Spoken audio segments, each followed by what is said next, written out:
আমাদের স্বরাষ্ট্র উপদেষ্টা লেফটেন্যান্ট জেনারেল অবসরপ্রাপ্ত জাহাঙ্গীর আলম চৌধুরী কি পদত্যাগ করেছেন?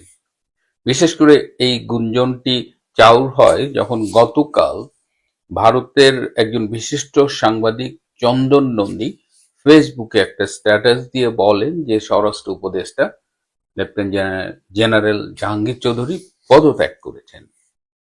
এবং তারপর থেকে অনেকে আমাকে জিজ্ঞেসও করেছেন, কিন্তু আপনারা জানেন যে গতকাল আমি অন্য শহরে এসেছি, এই শহরে, এবং গতকাল এত গরম পড়েছে যে মাথা ঠিক মতো কাজ করছিল না।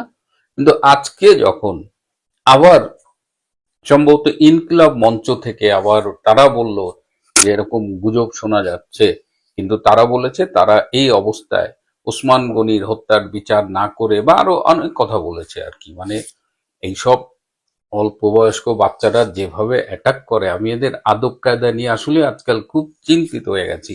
যতই বলেন আমাদের এই স্বরাষ্ট্র উপদেষ্টা একজন retired army officer, lieutenant general পদ পর্যন্ত গিয়েছিলেন, এবং একটা মুরব্বী মানুষ তাকে এই ভাষায় আক্রমণ করছে। তো তার বক্তৃতাটা একটু শোনেন, তাহলে আমার কথার সত্যটা আপনারা পাবেন। গতকাল থেকে গুঞ্জন শুনতেছি যে স্বরাষ্ট্র উপদেষ্টা নাকি পদত্যাগ করবে। ফাইজলামি করেন মিয়া, বুইরা ভাম কোথার জানো, ফাইজলামি করতে আসেন, মানে সারাক্ষণ খালি ভেটকাইতে আসেন।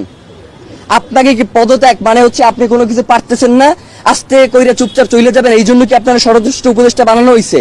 ওই জায়গা দিয়ে আপনি লড়তে পারবেন না। আপনার পুরো এই ঘটনার সাথে কারা কারা জড়িত এইটা নিশ্চিত কইরা আপনি এইখান থেকে যাইবেন, এর আগে আপনি কোনো জায়গায় যাইতে পারবেন না। মানে হইলো জায়গা আপনি যাবেন, কোনো সমস্যা নাই, তার আগে বলবেন যে আপনার কে বাধা দিছে এই দায়িত্ব পালন করতে, আপনি কার কার জন্য এই দায়িত্ব পালন করতে পারেন নাই, কে এই খুনের তদন্ত করতে আপনার বাধা দিছে, সব কথা বইলে দিয়া এরপর আপনি যাইতে হবে। এছাড়া আপনার যাওয়ারও কোনো সুযোগ নাই।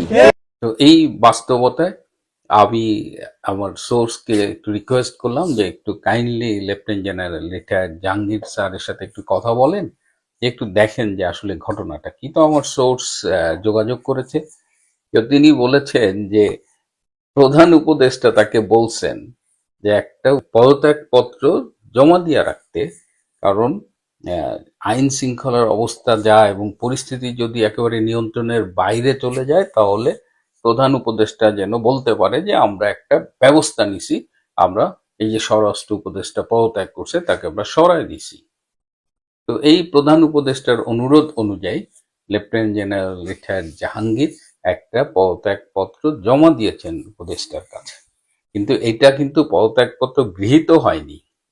ব্যাপারটা বুঝছেন তো? প্রধান উপদেষ্টা একটা হাতে জায়গা দিল যে যদি দেশের অবস্থা খুব খারাপ হয়, দেশের অবস্থা তো এখন আপনারা দেখতেছেন দিন দিন খারাপ হচ্ছে, যতই নির্বাচন আগায় আসতেছে ততই দেশের অবস্থা খারাপ হচ্ছে। তো এই অবস্থায় একটা হাতে একটা কার্ড লেখা দিল, তার মানে পদত্যাগ পত্র লিখে তিনি জমা দিয়েছেন, সেটি এখনো গৃহীত হয়নি।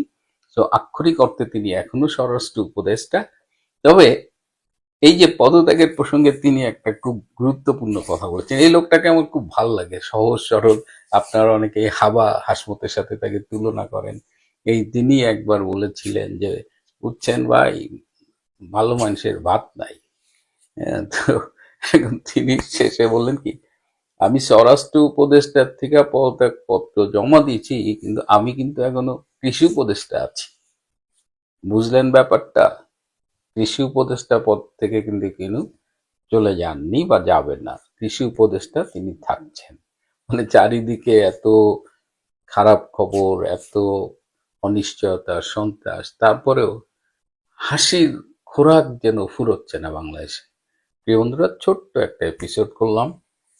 এই ফাঁকে একটু অনুরোধ জানিয়ে রাখি, যারা আমার এপিসোডগুলো দেখেন কিন্তু চ্যানেলটি সাবস্ক্রাইব করেননি, তাদের প্রতি অনুরোধ চ্যানেলটি সাবস্ক্রাইব করবার জন্য। আর যারা দেশের বাইরে থাকেন এবং যে দেশে ইউটিউব পারমিশন দেয়, তাদের অনুরোধ আমার চ্যানেলে মেম্বার হিসেবে জয়েন করবার জন্য। দেখবেন যে ওখানে একটা জয়েন বাটন আছে, সেটা ক্লিক করলেই দে উইল গাইড ইউ। আজ এ পর্যন্তই, ভালো থাকবেন, সুস্থ থাকবেন।